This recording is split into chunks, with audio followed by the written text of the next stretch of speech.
pro-EU Tory Nick Boles said he has no regrets about resigning from his local Conservative Party following a rift over his stance on Brexit.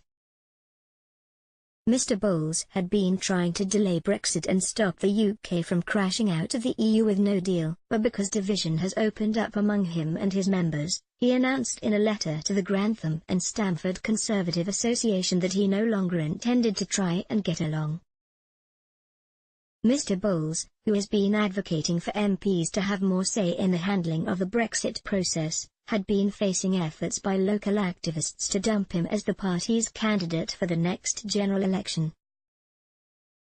Writing in The Times, he expressed pride in the achievements of the cross-party alliance of MPs he helped bring together to campaign for the Commons to be given the opportunity to vote on different Brexit options if Theresa May's deal is rejected again. For some of us this enterprise has exacted a personal and political price, he said. It has unleashed a torrent of vile threats online, especially for the women. In my case it has caused the final disintegration of my relationship with my local Conservative association. Although I will remain a Conservative MP until the next election, I will not stand for re-election in Grantham and Stamford. But I have no regrets. This is how politics must work if we are to bring our divided nation together, men and women of goodwill setting aside party political differences and cooperating in the national interest. Mr. Boles used a letter to local party members to say he will stay on as MP and continue to take the Conservative whip at Westminster if it is offered to me on acceptable terms. Chief Whip Julian Smith made clear that Mr. Boles was a valued member of the Conservative Parliamentary Party, which I hope will continue to benefit from his ideas and drive. Work and Pensions Secretary Amber Rudd, one of the Cabinet Ministers who abstained rather than oppose the Commons motion calling for a no-deal Brexit to be ruled out, said Mr. Boles' comments had been typically thoughtful and praised him as a man who influenced the shape of the modern Conservative Party and will no doubt continue to do so. But a senior official at Mr. Boles' local association said they had been betrayed and called on Mr. Boles to take the honourable course and quit as an MP.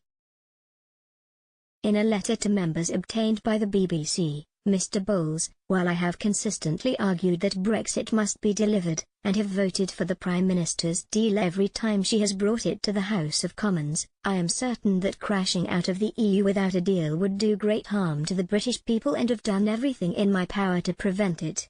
He said he was disappointed the association executive had tried to force his hand on the issue of fighting the next election, adding, I have concluded that I am not willing to do what would be necessary to restore a reasonable working relationship with a group of people whose values are so much at odds with my own. Councillor Martin Hill, Vice President of the local association, said, Nick has been at odds with the local party and the Prime Minister for some time, and the announcement does not come as a complete surprise. I understand that it is Mr. Boles' intention to carry on as the MP for Grantham and Stamford until the next general election despite being elected to represent us in Parliament, he said. The process of selecting a new candidate would begin on March 28, or earlier if Mr. Boles takes the honourable course and resigns his seat. The Grantham and Stamford seat was previously represented by Quentin Davis, who defected to Labour in 2007, and Mr. Hill said, This is very disappointing for us all as once again we have been betrayed by our parliamentary representative.